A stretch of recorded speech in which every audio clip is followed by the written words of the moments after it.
Welcome to the Property Couch, where each week you get to listen to two of Australia's leading experts. Bryce Holdaway, co-host of Location Australia on Foxtel's Lifestyle Channel and Escape from the City on the ABC. And Ben Kingsley, Chair of Property Investors Council of Australia and the founder of the 2018 Property Investment Advisory Firm of the Year.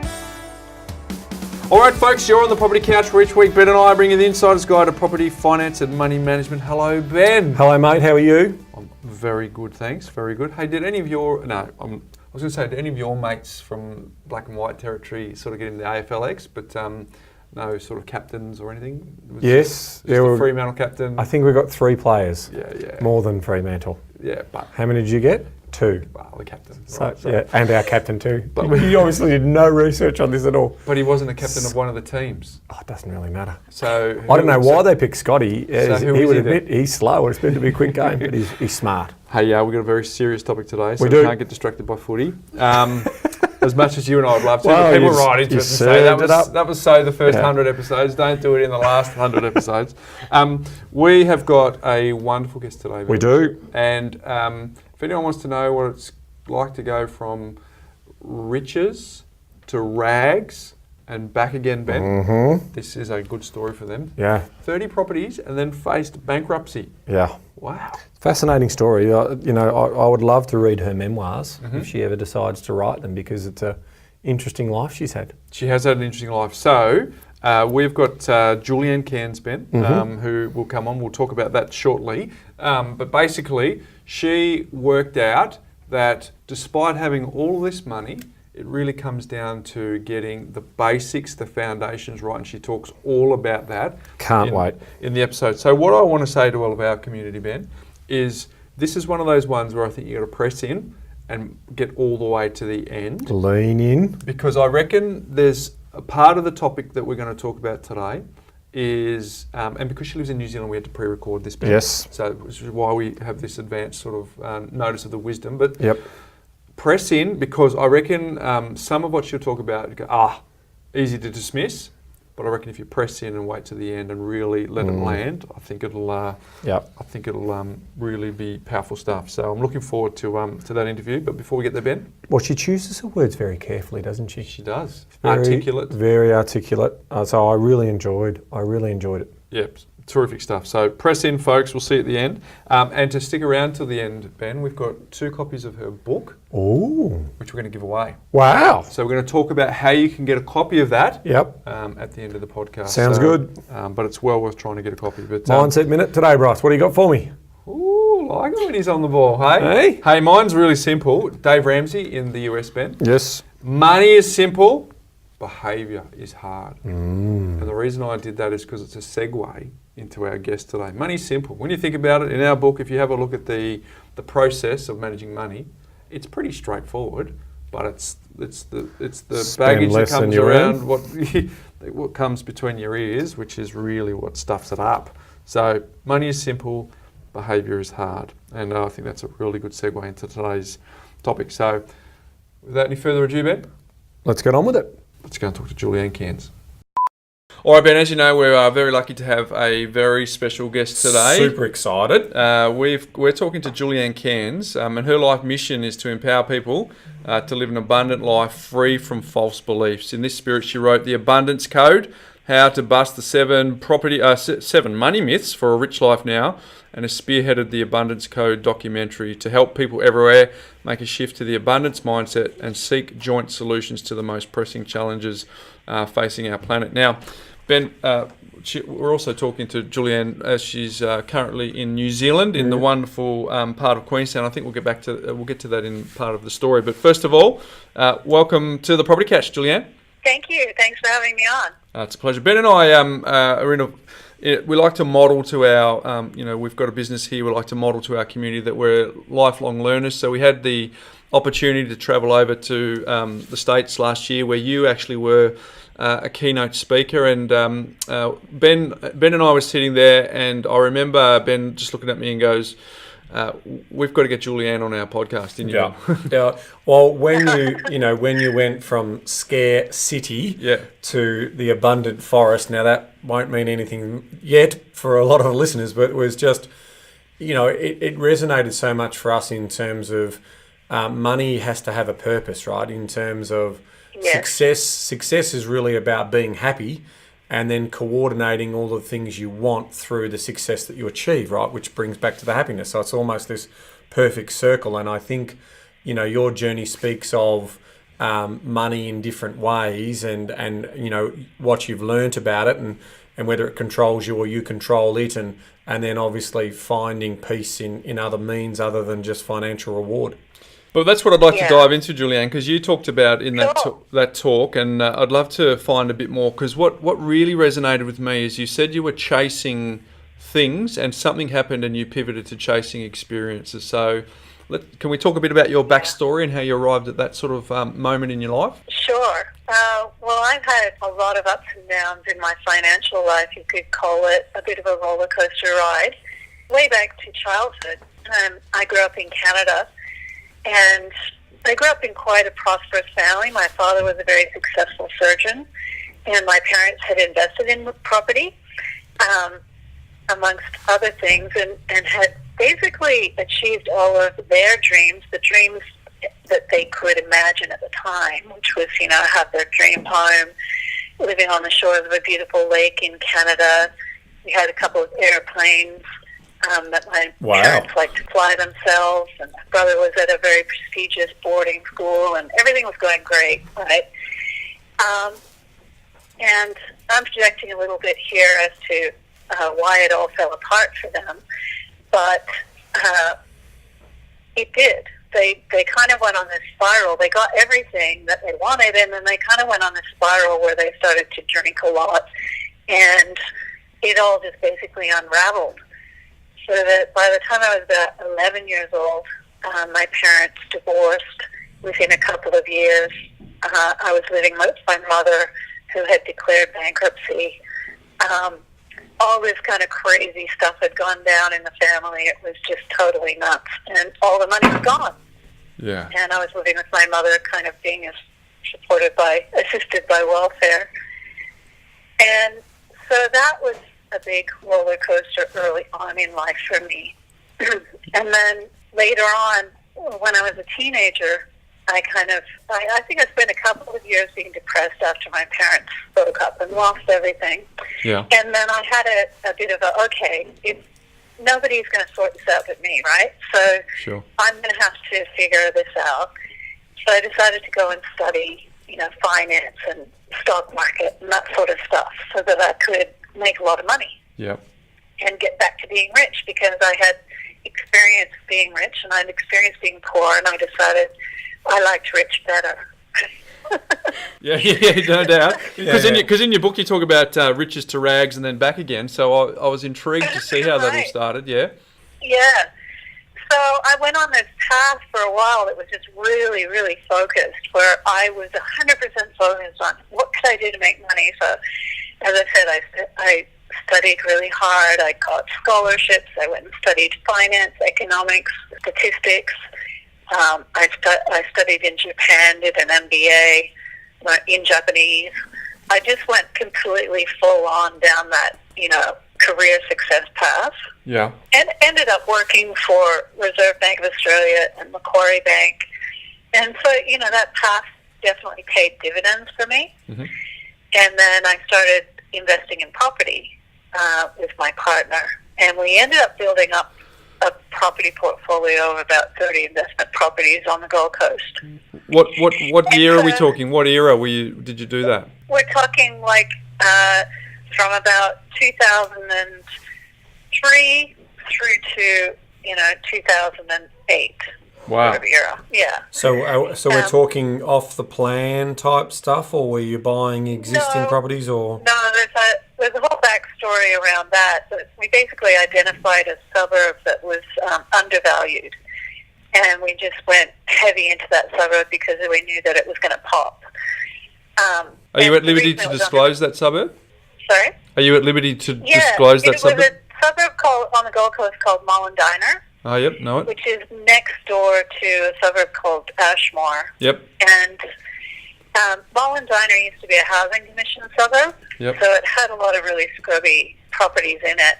and the Housing Commission were exiting the suburb. And while we couldn't buy the Housing Commission properties because there was a whole process for people to acquire those, we could acquire other properties in the suburb because the suburb was so depressed compared to other surrounding suburbs that it was about half the price of the surrounding suburbs. And we knew that as soon as the Housing Commission fully exited, that was going to correct upwards. So we acquired as many of the non-Housing Commission properties in that area as we could, and also tidied them up, did landscaping and renovations on them to bring them, up to a higher standard and make the suburb itself look better. And I'm assuming these were cash flow neutral or slightly cash flow positive properties? Yeah, because back then you could buy them under $100,000. Yeah, well, we wanted to acquire as many as possible, so we did go negative. Okay, overall, but in order to acquire as many as possible, but they became neutral very quickly. Yep. So that was one of our big property plays that worked out really, really well, and the suburb did end up doubling in value, and it was fantastic. And then, I don't know, my partner and I decided that wasn't enough, and maybe we had some kind of Midas touch. I think we got a little bit ego. As you would at 30. It happens. There's that. Possibly, we thought we were a bit smarter than we actually were. Yep. And so we decided to invest in a couple of businesses that we actually knew nothing about. One was a chain of flower shops. Right. And we ended up opening up a whole chain, not, if it's worth doing, it's worth overdoing, right? Let's not just do one and see how it goes. Let's do 5. Where was that, on the Gold Coast? Yeah, it was. It was called Flower Fanatics. It's now long since dead and gone. But, and flowers, of course, are completely perishable. Yep. Managing stock is actually quite difficult. Humid climate. Most of the time, the margins are really not that great. Yeah. And, you have to have really good inventory management and also cash management systems, or people end up stealing from you. So we didn't have any of that, so we managed to lose quite a bit of money doing that. And then the other kind of cockamamie thing we went into was a couple of takeaway Indian restaurants. Of course, from flowers to restaurants. Yeah. Again, knew nothing about it. Stock was highly perishable, needed very good stock control systems, didn't have them. So, we managed to torch a lot of that wonderful property wealth that we had accumulated. Wow. That was unfortunate. So then, we decided, well, let's focus on what we know, which was teaching people how to trade financial markets. That had been my area of expertise and my partner's area of expertise. So we focused back on our business, which is called Trading Pursuits, which was teaching people how to invest in various, a little bit more sophisticated than just stocks, various instruments like contracts for difference and options. CFDs and puts and calls and okay. Yeah, so we educated people about those things. And that did quite well, and we were able to rebuild a lot of our wealth. And then the global financial crisis rolled around. And once again, we were in a crisis situation. Yep. And it was at that point, fully recall what caused the epiphany for me, but I believe that, I was incredibly terrified because I realized at that point, 2009, that I was on the brink of bankruptcy. Yep. And I had this feeling in the pit of my stomach. And one day I just went, I recognize this feeling. This is what I felt like when I was 11 years old and my parents broke up and we lost everything. Wow. And it was that kind of aha that made me go, wait a minute. Do I think that that's what's normal? Yeah. Is this, have I had this up and down roller coaster with money my entire life, this in 2009 being like the third time, is this a repeating pattern because this is what I think is normal? Yeah. And that was the big epiphany that really led me to go, okay, I think there's something up with my subconscious belief system around money and wealth, and I need to fix that because this roller coaster isn't fun. No.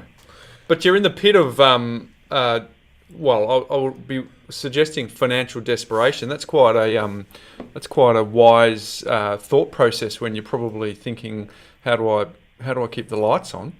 Yeah, right. So what did you? Sorry, Julianne. What did you draw strength on in that aspect? Was it that you were highly educated, so you had a knowledge base that was tradable? In terms of you worked for the Reserve Bank, Macquarie Bank. You potentially were highly desirable to go back into the corporate world. What was it back then? That said to you that I'm going to be all right. Nothing. Okay. Yeah. I was absolutely terrified. Yeah. Because I was facing bankruptcy, and nobody can face down bankruptcy and go, "Oh, I'm going to be totally fine." Yeah. Because you lose your credit rating, you lose. A lot of the ways that we have to build wealth do require a decent credit rating. Yep. So I think, bankruptcy can for some people be a very devastating event. And it certainly was for my mother. She wasn't able to have a credit card for 7 years, and it was a real pain. So I was very scared about the whole bankruptcy concept, and I wanted to avoid it at all costs, really. I knew that I had to keep my wits about me in that moment and try to. Luckily, I think I'd done meditation and spiritual practices for a long time already by then. And so I had this idea that, there's a witness consciousness. There's not just you going through your stuff. You can also step outside and have a look at what's going on. There's another part of your consciousness you can engage to do that. Yeah. And I think it was that part that really helped me. Yeah.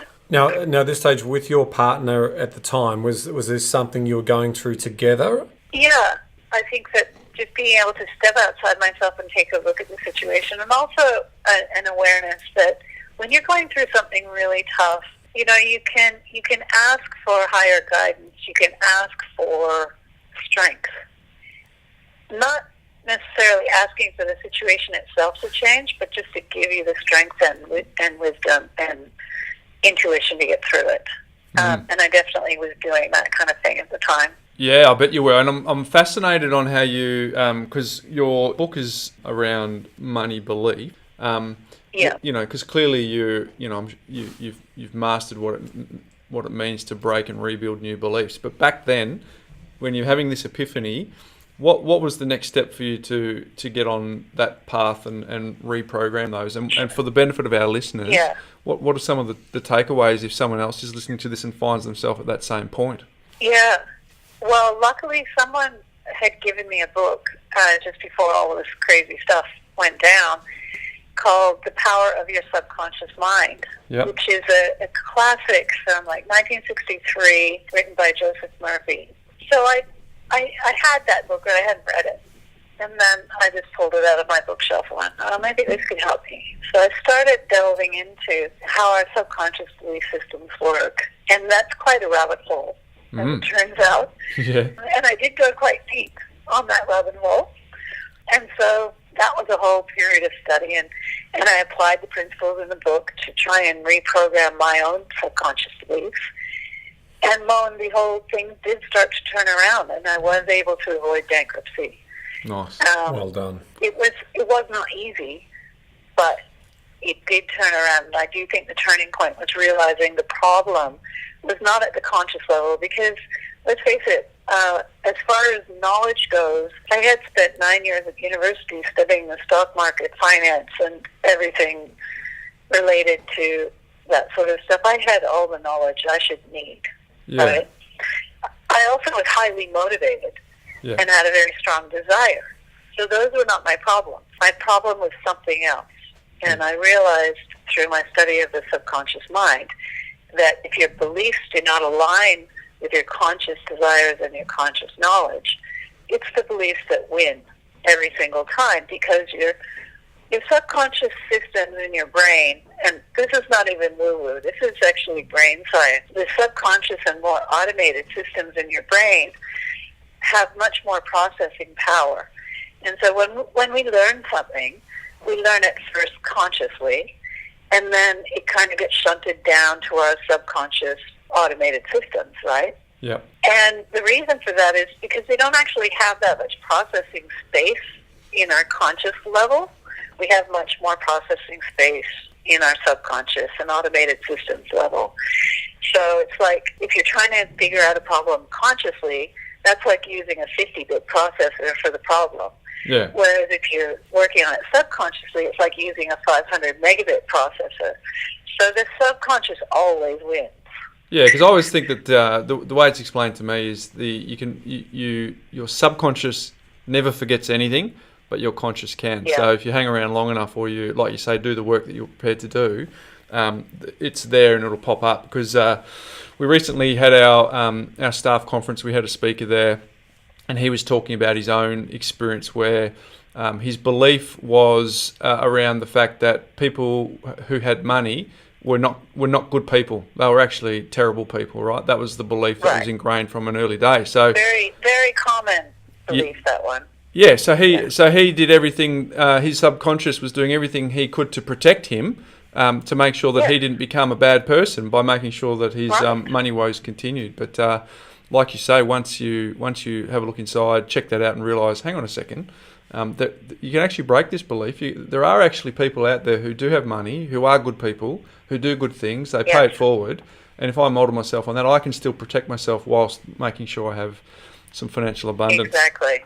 You touch on something very important, which is that when you're doing belief work, the biggest difficulty is identification. Mm-hmm. Now, what are my beliefs? Because they're subconscious. Yeah. So they're sitting underneath your conscious awareness. It's not like they're, but the brain's also not designed to have ready access to that code.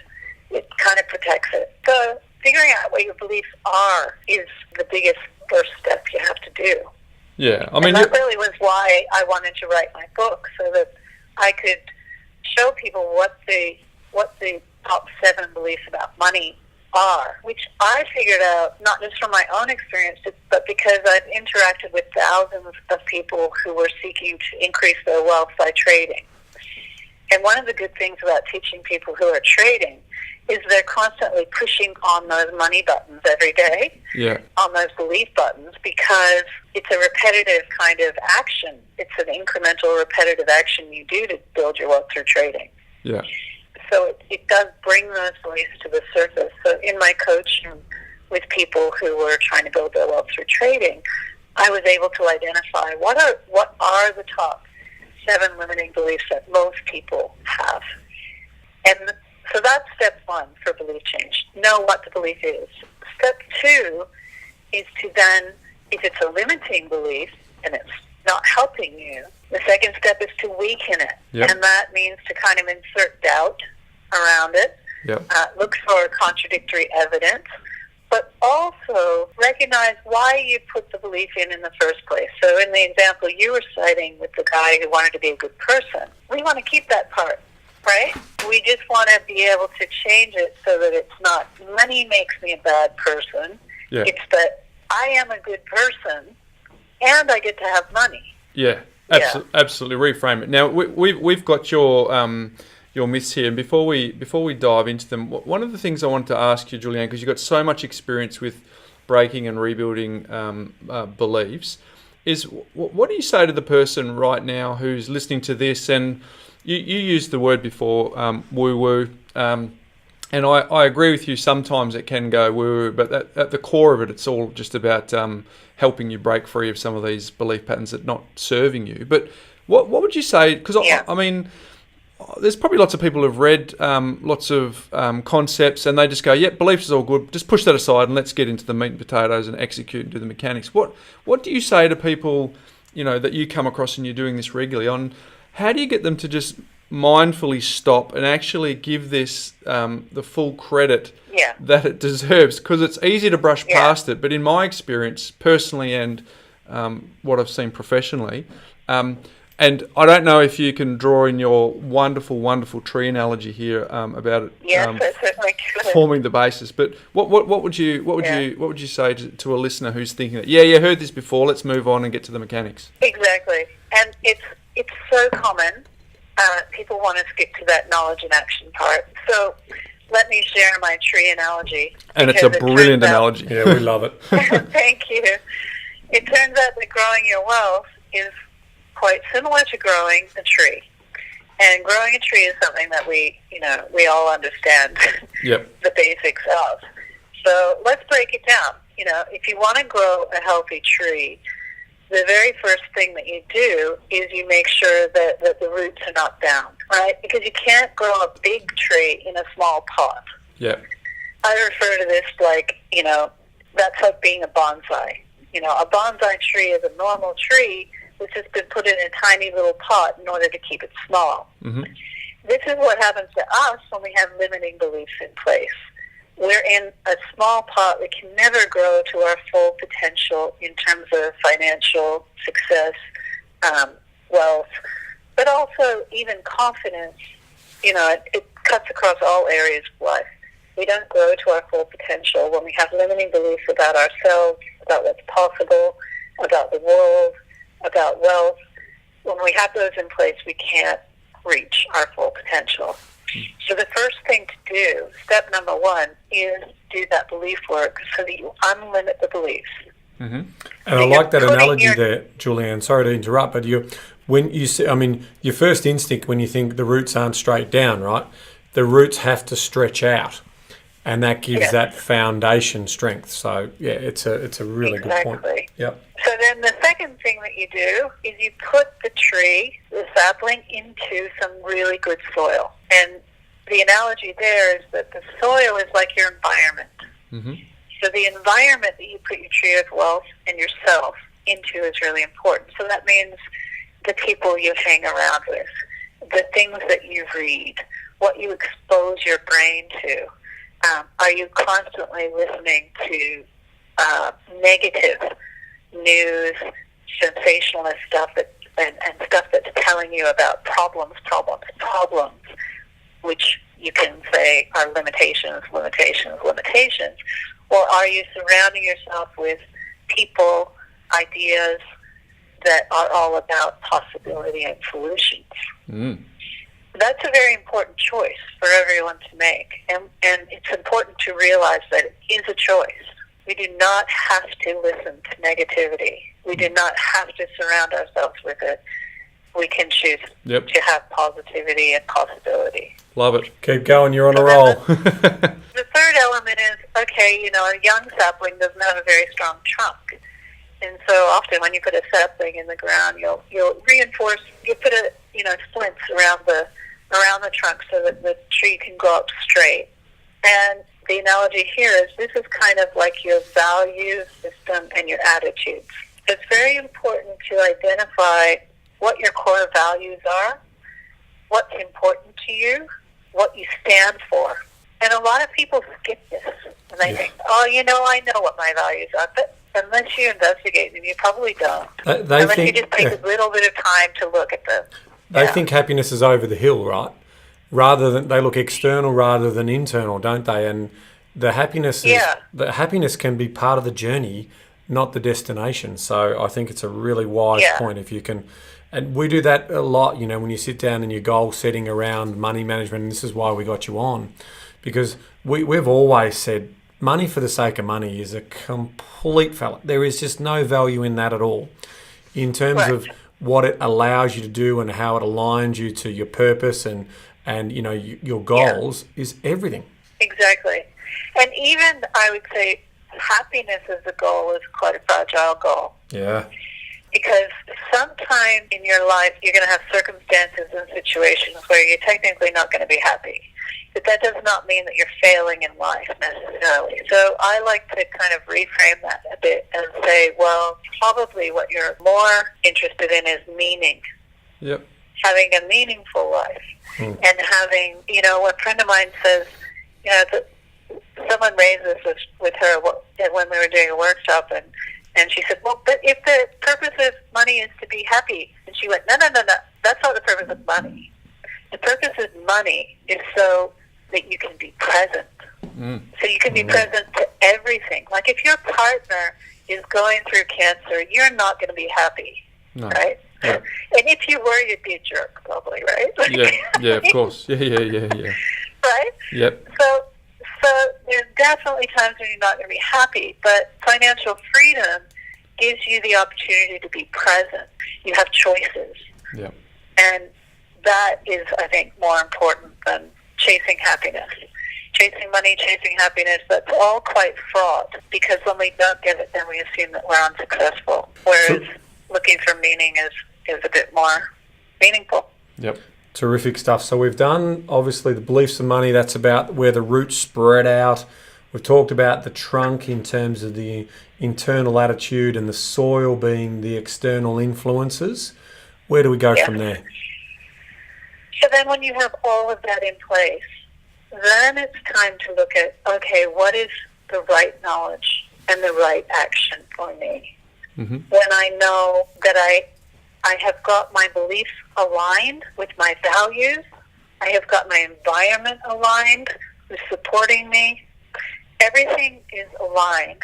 Now what will happen, and this is just like a tree, instead of you going out and having to find the right knowledge and the right action, on a tree, when everything is in place, the leaves grow by themselves. Nice. You don't have to teach a tree to grow its leaves.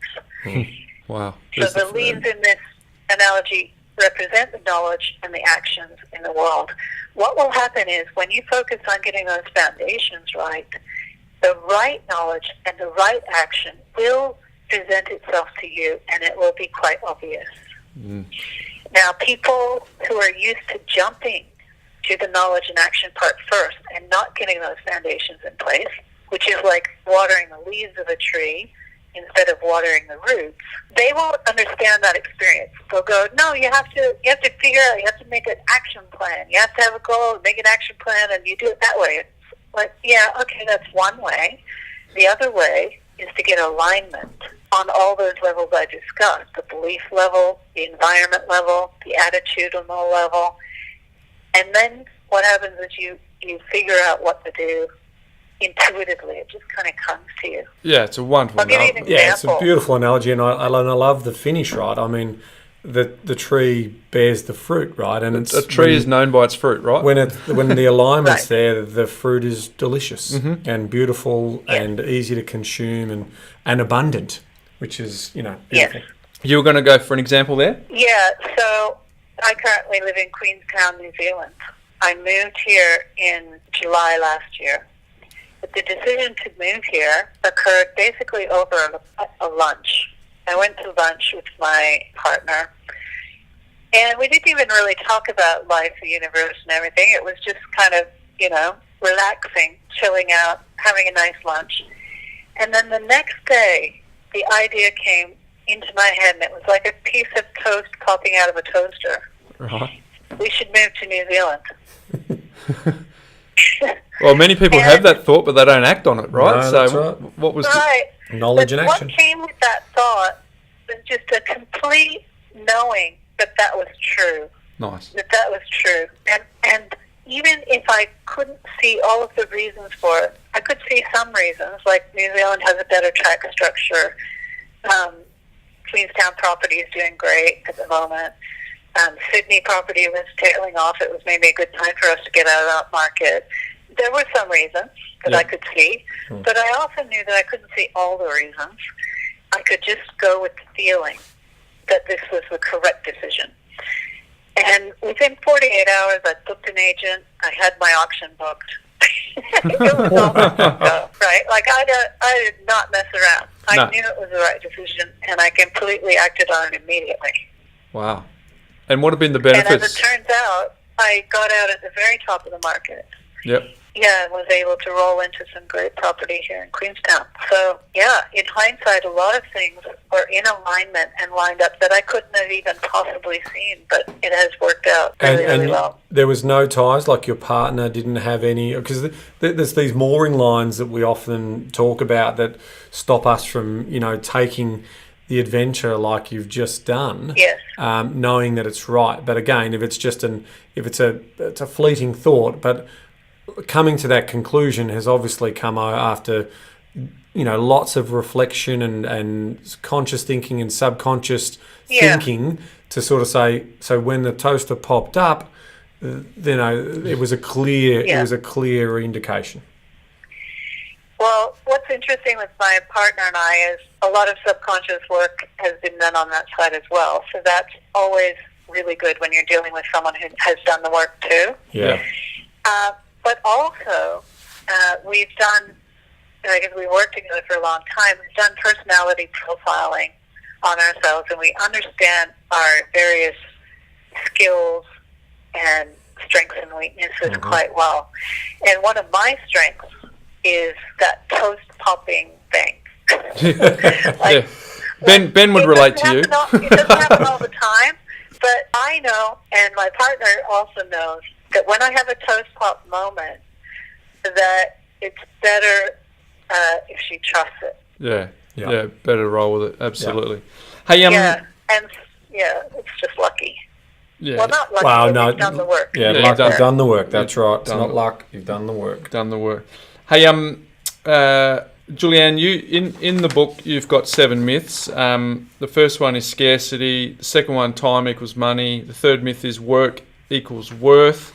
The fourth myth is it takes money to make money. The fifth myth is easy come, easy go. Sixth is money won't make you happy. And 7, money corrupts you. I'd love to think that we'd have enough time to go through all those, but is there 1, 2, or 3 there that you'd really like to sort of focus on that might be of real benefit to our listeners? Yeah, definitely the first one, because the belief in scarcity is really at the root of that entire belief system that I have encountered in so many people. Yep. These 7 money myths, I would say, together account for about 80% of the limiting beliefs that hold people back. Okay. So if you were to knock off these 7 myths by kind of systematically working through my book, you would probably knock over about 80% of what's holding you back in the financial realm on a subconscious level. Every person is going to have a few beliefs that are kind of special to them. Yep. That are, just because of particular events that happen in their childhood or whatever, that are not common. That's not the common societal programming around this stuff. But the 7 really kind of take care of about 80% of it. But the root of the whole belief system is this idea of scarcity, which is the idea that there is not enough to go around. Mm-hmm. And what that belief kicks off a whole bunch of behaviors that are connected to it. Like if there's not enough to go around, if there's some kind of fixed pie, and we all have to compete for our share of the pie, because essentially there's not enough for everybody. That's what we're believing. Right. And so if there's not enough for everybody, if I'm going to have enough, then I'm going to have to do some serious competing, right? Yeah. To get enough.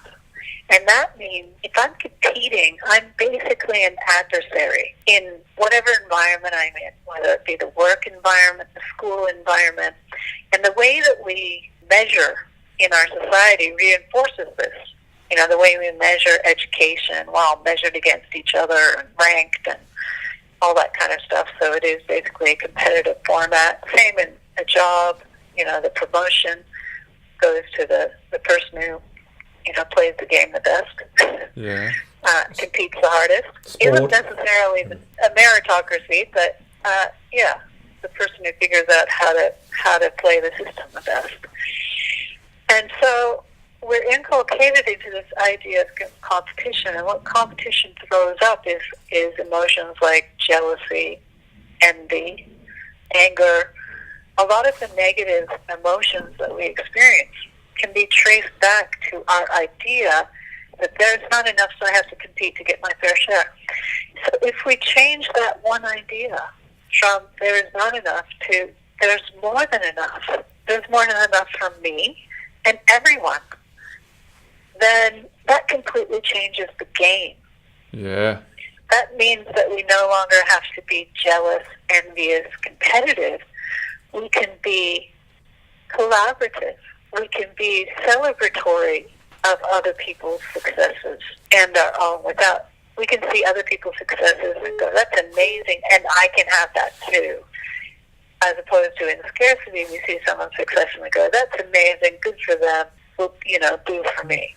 Yeah, but it could never happen to me. Feel good. Yeah. Because how do you coach people through that the best? Because, on one hand you go, yeah, that's terrific. But how do you undo? I suppose we've got to we'll put the details of your book in our show notes so that our listeners can get access to that. But what's the headline level of how people can make that shift from scarcity to the abundance mentality? Well, I do go through a lot of exercises in the book, and really it's a matter of self-reflection. Mm-hmm. As I said, there's 3 steps to belief change. First, you identify the belief. Second step is you weaken the belief. So you look for counter examples. Yep. So with the belief in scarcity, for example, we can definitely find evidence and we have found evidence in our life for that there is not enough belief, right? Yeah. And you can go, well, there are people who don't have enough, yes. right? Yeah. But the problem with that argument is that, well, do they not have enough because of their belief, or do they not have enough because it's not possible for them to have enough, right? Sure. So it's important to make that distinction and go, well, is it possible? Can I see examples of people, or even of, for the planet where it might be possible that there is more than enough? And when you start to look at the way that technology is going, for example, one of the examples I put in the book is that, if you just look at one thing, energy, the scarcity mentality says, oh, well, we're dependent on fossil fuels and there's only so much of them and it's running out. Whereas that's only one form of energy. If you look at solar energy, the technology in that realm is like computing technology, kind of doubling every couple of years, getting better and better. We're getting closer and closer to the ideal of pretty much limitless ability to unlock energy from the sun. And when you think about the amount of energy beating down on our planet every day from the sun, is that really a limited resource? I mean, it's not completely infinite, but it's pretty massive. Yeah. Right? As we've experienced on the East Coast recently. There's a tipping point. There are other technologies around energy that we're exploring as well that could mean, we're not that far away from unlimited energy. Yeah. So that's just one example where you use the conscious mind to kind of crack that back of that subconscious belief and go, well, actually, I can find evidence to the contrary. And that's all you have to do is just put a little crack in it. And then the third step is to override it. Yeah. And you need to override it in a way that keeps the benefit that you got from putting it in place in the first place, right? So we talked about your friend who wanted to be a good person, so but his limiting belief was that money would make him a bad person. So when you're overriding that belief, he needed to keep the ability to be a good person and have money at the same time. Yep. So you needed a belief that did those 2 things. So that's the third step, is keep the benefit, but reframe it so that you also are not keeping yourself from something that you actually want. Fantastic stuff. I'm so enjoying this, Julianne. This is incredible. I'm being as quiet as I've probably been on a podcast for a long time. I was thinking that, Ben. So obviously there's some good stuff here. I mean, I'd love to close the loop on the bankruptcy story, Julianne. I want to do too, but sure. Have we got one? I think that's a really good idea because that's not where it ended. Yeah. Well, Ben wants to dive into a myth, so we'll come back to the bankruptcy, but I'm keen to see what that looks like for you going forward. I definitely want to close that one out as well, but any more of the 7 myths that you'd like to share with us? Well, definitely the one that you touched on is actually the 7th myth. So your friend who, the corruption. Didn't want money because he thought he would turn out to be a bad person. Yep. That's actually myth number 7, that having money will somehow corrupt your soul. And, it's just not possible to have money and be a good person at the same time. So that's a very, very common belief. Well, so that kind of bookends it. There's the scarcity on the one end, and then the soul corruption on the other, and then there's 5 more beliefs in the middle that are around. Well, it kind of comes from sometimes the religious belief that money is the root of all evil, rather than the love of money being the root of all evil. But again, that's if you apply that framework that you talked about before, identify that it exists. Number 2, weaken it. Well, identify that it's not money; it's actually the love of money, and it just amplifies what's in your heart. So if your heart's good, it'll amplify that, and if your heart's bad, it'll amplify that. And then your third one is override it. Well, there's even in religious circles, there's lots of people with lots of money doing some really great things, and you can help more people when you're wealthy than you can when you're poor. So and the only it amplifies your impact. Yeah, absolutely, it gives you amazing choices, and like you say, it amplifies what's already inside you. I would say, however, that also is a belief, but it's just that is a helpful belief. So this is the thing to know about beliefs, is that none of them are set in stone, and there's actually no such thing as an absolute truth on the belief front. Beliefs really are just tools. And so we need to make sure that the tools are working for us based on what we want to achieve at the moment. And what we want to achieve may evolve as we mature and as we grow. And so we need to recognize that we might need to update those beliefs again sometime later, because what we want might change. Yeah. And so the beliefs that will support us getting what we want may also need to change. It's true. I mean, we've had some great time in talking to a lot of great people, and we talk about beliefs. Other people form them as stories, and the story that you tell yourself, and how you can change that story, right? And you can override some of those barriers to make change in your life. Exactly. Yeah.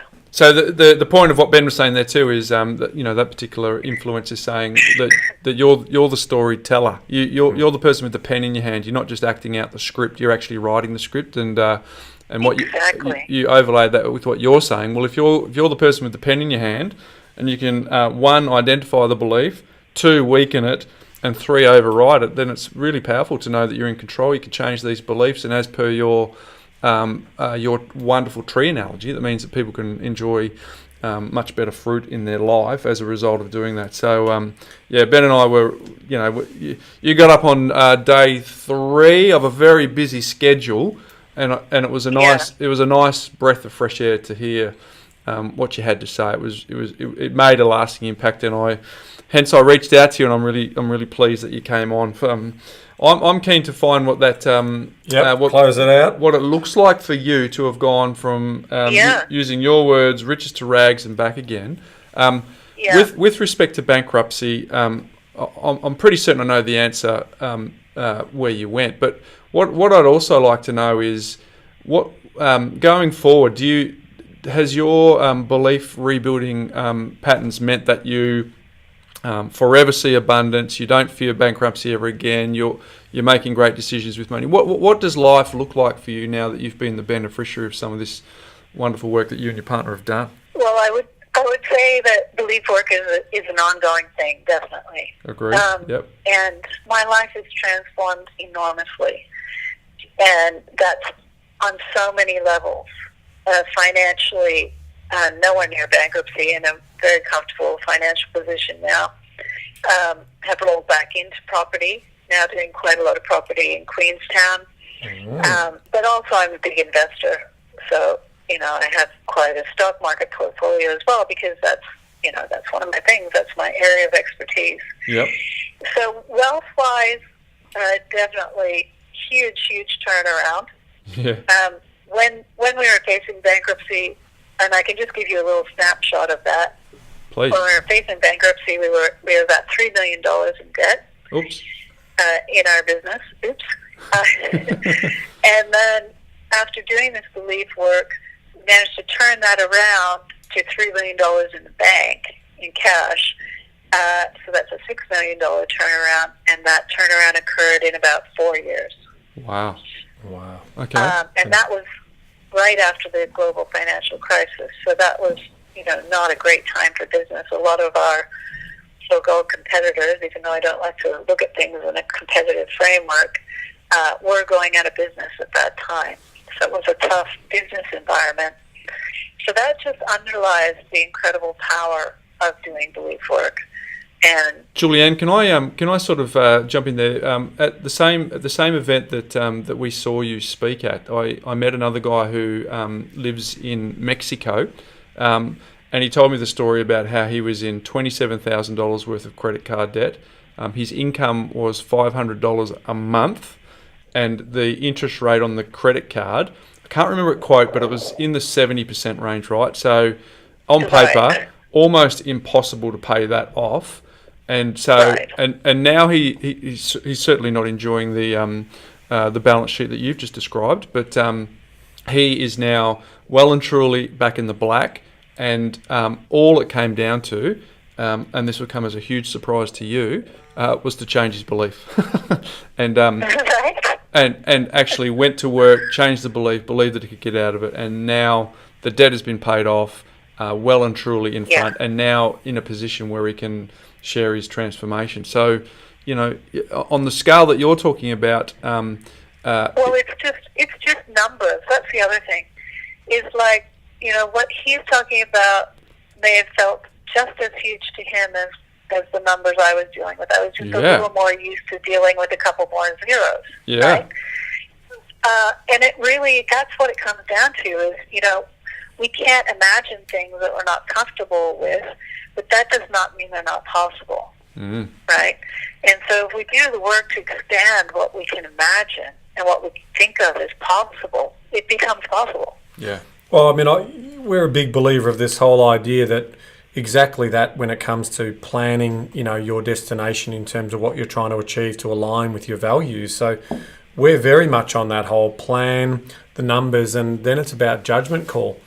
So build up the knowledge and take the action. If we refer back to your, the tree analogy that you so beautifully described to us earlier, it's all towards having the confidence and overcoming the fear. And for a lot of people, that's why they do reach out to other professionals, coaches, advisors, to be able to get that work done, because that first step is the hardest for some people. Absolutely. And I think, in property, one of the concepts that, is central to property investing is the idea of leverage. Yeah. One of the things that makes property so great is that you can leverage your capital and access, the returns of a much larger amount of capital through borrowings. Yeah. Here. Psychologically, belief work is like focusing on leverage in property. When you do work on your belief, the return on that is like 10 times, 100 times more than focusing on anything at the conscious level. Wow, 10x. 10x. And this is the only other thing where we don't agree on scarcity, and that is when we look at property, we do want scarcity, because when there's scarce assets, normally that's where the capital appreciation comes from. So that I wouldn't even call scarcity, right? Yeah. Because that I would call being smart about where you invest. Yeah. I mean, supply and demand. That's right. In areas that are landlocked. Yeah, because, the potential for growth is amplified within that landlocked region, or, other factors that cause some kind of limitation on the supply side. Yeah. That's being smart, but you don't want to be landlocked within your own mind. No, that's right. I mean, we do talk about scarcity a lot on the podcast. That's why I thought I'd bring it up, because we don't want to confuse the two, right? One is about thinking abundantly, and that's what we do. I mean, I always think abundantly. There's enough business out there for all of us. There's enough opportunity out for all of us. I mean, there's a few property spruikers out in our space, so I don't want them to have the abundance thinking. I don't want them to get their hands on vulnerable investors. But there's enough for everyone. But I like what you said about don't get landlocked in your mind. It's awesome. Now, I hijacked your story. You said you went from $3 million in debt to $3 million in cash. Just to close out the bankruptcy story. Within about 4 years' time. So that dug us out of our bankruptcy situation in our business. Yeah. And that was, by, say, 2013, we were well and truly out of that situation. And then the last 5 years have really been focused on parlaying what we can extract from our business into rebuilding our personal portfolios. Nice. Which we have been able to do. So Yeah. Congratulations. So the goal ultimately is to not have to be in business unless I want to. Yeah. And I'd say I'm like about a hair away from that right now. Yeah, Fantastic. Very close. Love that passive income story. That's then you don't have to. Then it's a choice to sacrifice your time for work, and I think that's the best place to be. Yeah, absolutely. Hey Julianne, it's been a real joy for us to get an opportunity to speak to you. Thank you for accepting the invitation to join us. Your story was something that on so many layers, the beliefs, the tree analogy, the abundance and the scarcity, but just for our listeners to know that that I like it was riches to rags and then back again, because you were really courageous. You opened up your situation for us to share and learn, and quite often people can try on your story for size to see if they can find ways for themselves to maybe get through if they're going through some similar situations. But appreciate your candour, appreciate your insights and your wisdom, Ben. And I concur. I mean, if it is to be, it's up to me. Meaningful life, money for presence. So making sure the alignment, the beliefs, the values, getting all of those things aligned. There's so much gold. There was. So much gold in that podcast. There really was. So, thanks again for joining us. We really think that our listeners will benefit from that. Great, thanks for having me. And when I come over for a ski there in Queenstown, I'll be sure to look you up. Yeah. We'll say good day. My wife's heading over there shortly, so maybe she'll. You can stay at one of my Airbnb properties. Yeah, she'll read one of your books on the way over. But hey, thanks again for your time, and thanks for coming on the Property Couch. Great, cheers. All right, mate. I really enjoyed that. I actually could have kept on going. There was a few questions I would have loved to have dived a bit further into some of those myths, but a really great story of getting the foundation set before you start building the house. Well, truth be told, we heard her speak in the US last year, and we had no idea about the property story. We had no idea about the business story. No, we didn't. We just had a brilliant framework in terms of how you would organise your life and your thinking and your behaviours. And so we're like, that's a great framework. We want people to think about that. But we got a property story that was incredible.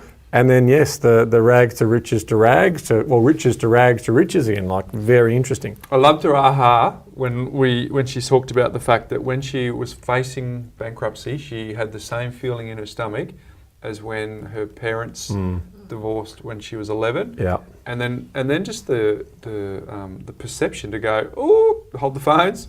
I've got to sort this out before I take even another step. Get busy doing it, basically. There was a lot of action that followed that thinking.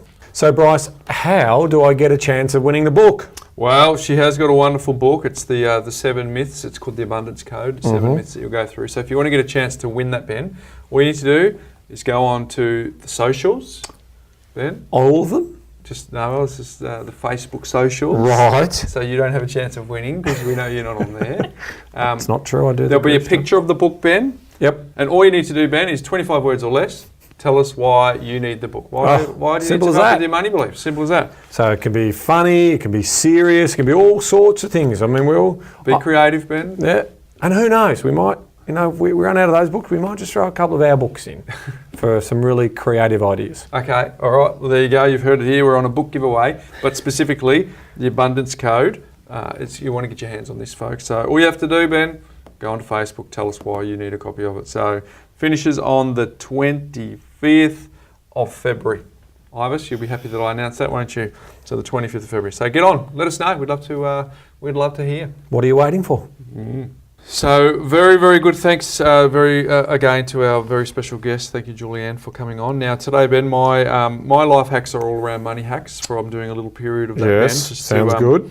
Now there's 7 reasons we put in our book why you should have a living and lifestyle account. So we talked about one last week. Yep. Another one today. One of the reasons is it encourages a make it last mindset, Ben. So if we have a smaller amount of money and we need to make it last a week, then we're far more considerate with it and therefore less likely to binge spend. Precious. Oh. Precious. You talking to me? No, I'm sort of using that, what is it, the rings? Yes. Lord of Rings, when, little precious. Oh, you're well over. But anyway, Have you seen Lord of the Rings, Ives? Yes. Have you seen Lord of the Rings? Of course I've seen Lord of the Rings. Everyone who's lived has seen Lord of the Rings. I worked out you hadn't seen it. So yeah, no, but anyway, it makes it more precious. Okay. So you're more conscious of the spending versus, like it's, if you didn't have that fallback of extra money, you won't change behaviour, right? No. But if that was your last $5 and you can start to train your mind like that, then you are more, that $5 is far more valuable in terms of essential and discretionary nature spend of that. So there you go, Ben. One of the 7 reasons today. I did one last week, another one today. It encourages a make it last mindset. I love that make it last mindset. So we're on a mission in 2019, you and I, Ben. Yes. For our whole community of podcast listeners to adopt a 7-day float. That's Correct. Our mission. Yep. So I'm going to chip away over the next few weeks. The mission is part of the greater crusade, which is make your money work harder for you, like organise your money, stop being dumb with money. Yep. And so get I'm on going with to it. chip away, Ben. So that's 2 out of 7 down. Beautiful. There's another few coming. So did you know? Did you know, Bryce? Well, given our guest, Julianne, was from New Zealand. Well, no, she lives in New Zealand. Well, sorry, good point. She's Canadian. She's lived in Australia and New Zealand as well. She's over in that beautiful part of the world in Queenstown. Very, very fond of that beautiful location. Well, last year I got an email. Actually, no, it was this year. I got an email from Robin in New Zealand. But she's an avid listener of our podcast, and I said something on a podcast talking about there's no capital gains in New Zealand. All right, well, she said, look, in the benefit of interest of educating all of the fellow podcast listeners, we need to get to the facts. Yep. So previously, when I was last over there a couple of decades ago, when I was looking at New Zealand property, because I'm not an expert in New Zealand property or New Zealand tax, there has been some changes. Yeah. There has been, it's called the Bright Line Property Rule. So what does that mean? Yes. So Robin has pointed it out to me that if you hold a property for a short period of time, then capital gains taxes do apply. Ooh. So let me explain this to you. Please do. The Bright Line Property Rule has changed from 29 March 2018. People who sell a house in New Zealand within 5 years of buying it must pay income tax on any gains. Ooh. Unless it's their main home, we call it principal place of residence, or they might have any other exemptions that apply. So very simply, that is the rule they've introduced. 23rd of March, was it? 29th of March. 29th of March 2018. So it's stopping speculation. Now, before that, they had this Bright Line Property Rule. Blue line, I don't know where that's the blue on the screen. If you bought the house on the 1st of October 2015 to March 28, 2018, the original 2-year Bright Line Rule still applies. So if you were really speculating, in other words, flipping properties, then the capital gain would be treated as a business income and you pay tax on that. Right, now they've pushed that out to 5 years. Because remember, they don't have different rules for owner-occupiers and investors. So you still, if you hold for the long term, nothing to see here. But I wanted to be very clear, and I thank Robin for letting us know about that. And if you want to learn more about it, I would suggest you just Google Bright Line, because it's quite an interesting name. I don't think anywhere else in the world. What happens if they Google Blue Line? Will they get there as well? I don't know. Could be interesting. I wouldn't go there. Bright Line. Bright Line Property Rule. So thank you again, Robin, and to all of our New Zealand listeners. G'day. How you going? Is that your best New Zealand accent? No, I didn't do any. I don't. I try not to do that because I don't want to get in trouble. Yes, you do get in trouble. I do get in trouble when I try and do other people's accents. Can we get in trouble with the Kiwis though, do you reckon? Maybe. The Kiwis, we're Anzacs. Yeah, maybe not. So there you go, everybody. Bro. Do you know, I got one New Zealand joke, all right? One. Do you really want to go there? Just one. What does a hen do? I don't know. What does a hen do? Lays eggs, they broke.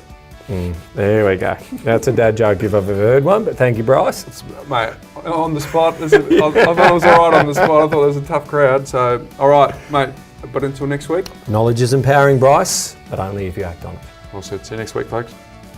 Folks, we hope you enjoyed this episode. Just a quick reminder that this is general advice only, and you should always consult a professional advisor before making any investment decisions. And if you haven't had the chance to go back to the foundational episodes, we've got good news for you. Go to thepropertycouch.com.au/TPC20 and check out the free binge guide, which gives you the insights you need from the first 20 episodes, where we unpack the foundational pillars of the Insider's Guide to Property, Finance and Money Management. It's completely free and available now.